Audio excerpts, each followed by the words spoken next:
All right. Welcome back to the show. Tonight we've got something special. We sent our cameras into the wildest workplace you've ever seen. It's a company run entirely by animals. Seriously, we wanted to see what that would be like. So, we started with some interviews. First up, we talked to Barry, the sloth in accounting. We asked him how he likes his job. He just stared at us for a solid 10 minutes. Then he slowly, so slowly, raised one finger. We think he meant he's number one, or maybe he needed one more minute. We're still not sure. We left when he started to yawn. It was exhausting just watching him. Next we met Kevin, the peacock who runs the marketing department. This guy was something else. He strutted into the interview room, feathers totally fanned out. Just bam. He looked amazing. We asked him about his marketing strategy. He said, "Strategy? Look at me. I am the strategy. You just have to be fabulous. You have to make them look. It's all about presentation, baby." He then spent 5 minutes adjusting his reflection in the camera lens. He even asked our cameraman if the lighting was making his blue feathers pop. What a character. A very, very confident character. He's probably great at his job. Then there was Sheila, the squirrel from IT. She was a lot. Very high energy. She was talking so fast. We asked her about cybersecurity. She started chittering about hoarding data and burying firewalls. She kept twitching and looking at the door. She told us you can never be too careful. Hackers are everywhere. I have backup files hidden all over the office, under the floorboards, in the ceiling tiles, inside the coffee maker. You never know when you'll need them. She then offered us an acorn she pulled from her pocket. We politely declined. She seemed a little paranoid, but I guess that's what you want in an IT person. Finally, we chatted with Polly, the parrot from Animal Resources. This was tricky. We asked her about employee confidentiality. She just repeated the question back to us. In our own voice, it was creepy and hilarious. Confidentiality? Is confidentiality important? She squawked. Then she started gossiping. Barry the sloth was late again, she whispered. And Kevin the peacock used all the toner printing pictures of himself. We learned more from Polly in 2 minutes than from anyone else. She's the heart of the office, for sure. The gossiping, secret-telling heart. So after the interviews, we decided to just follow them around for a day. It was chaos. Beautiful, furry chaos. The day started with the morning commute. We saw Sheldon the turtle trying to cross the parking lot. He had left his house hours ago. He was still only halfway to the front door by 9:30 a.m. His excuse: the journey is the destination, man. Everyone else was already at their desks. Well, almost everyone. Barry the sloth was still sleeping, hanging from a coat rack. He calls it power napping for productivity. It looked more like regular napping to us. The morning meeting was run by Leo, the Lion's CEO. He has a great roar, a really commanding presence. The problem is, he roars about everything. Quarterly reports are looking good. Roar! Who drank the last of the coffee? Roar! It's a little intense. During the big presentation, Kevin the peacock stood in front of the projector screen. He just kept fanning his tail. You couldn't see the charts or the graphs. All you could see was a wall of feathers.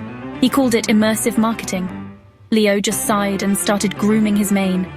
It was a very long meeting. Lunchtime was even crazier. The office kitchen was a mess. The bears from the sales team tried to hibernate in the break room refrigerator. They said the cold air helped them think.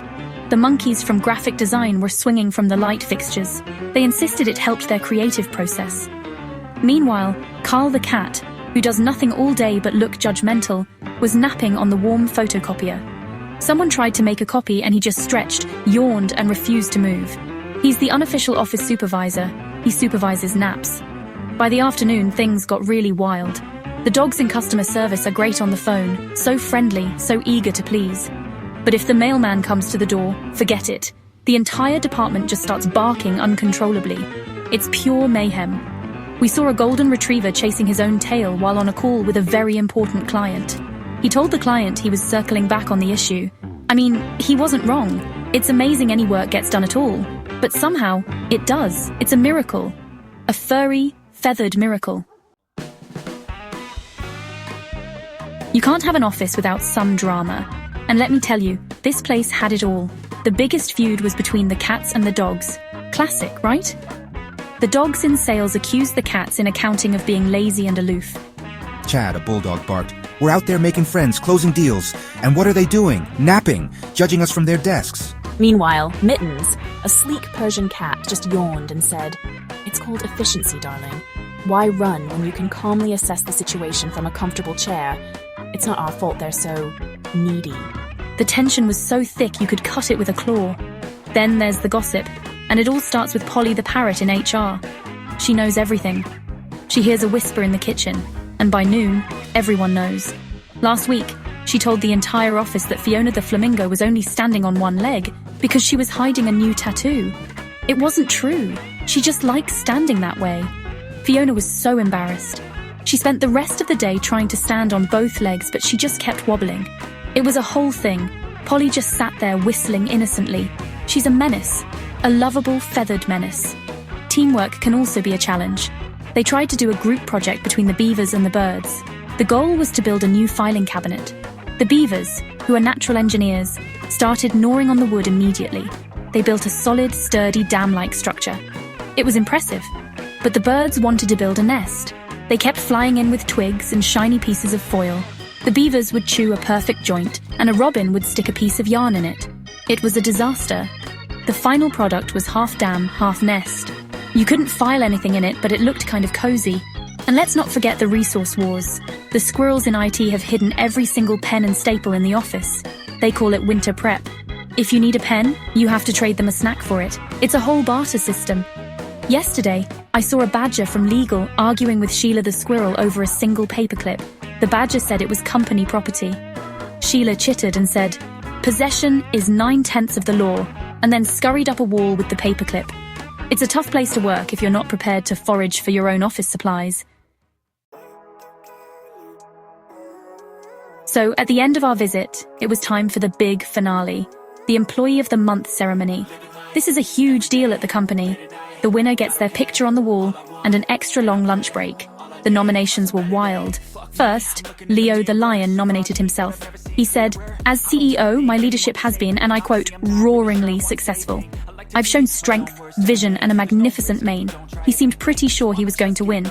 He had already practiced his acceptance roar. It was very loud. It knocked over a ficus plant. The audience, of course, had their own ideas.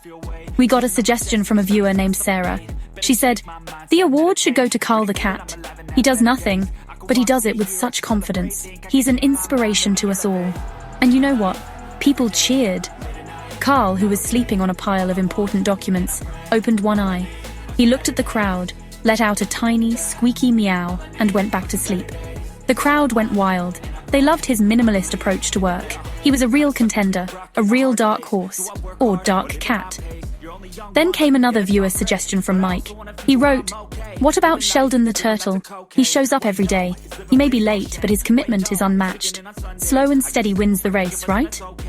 Sheldon, who had just made it to the meeting from this morning, gave a slow, wise nod. He said, "I believe in pacing oneself. It's a marathon, not a sprint, and I'm very, very good at marathons." He had a point. The guy's dedication was undeniable. He was probably still working on last year's projects, but he was working on them. In the end, the vote was a tie. A three-way tie between Leo the lion, Carl the cat, and Sheldon the turtle. They couldn't decide on a winner. Leo roared. Carl slept. Sheldon blinked. So Polly the parrot made an executive decision. She flew over, grabbed the Employee of the Month ribbon, and put it on herself. She squawked, "Polly wants a cracker, and the award. Thank you, thank you." And honestly, no one argued. She knew all their secrets, so it was probably for the best. What a workplace. We're definitely going back next week. It's just too good.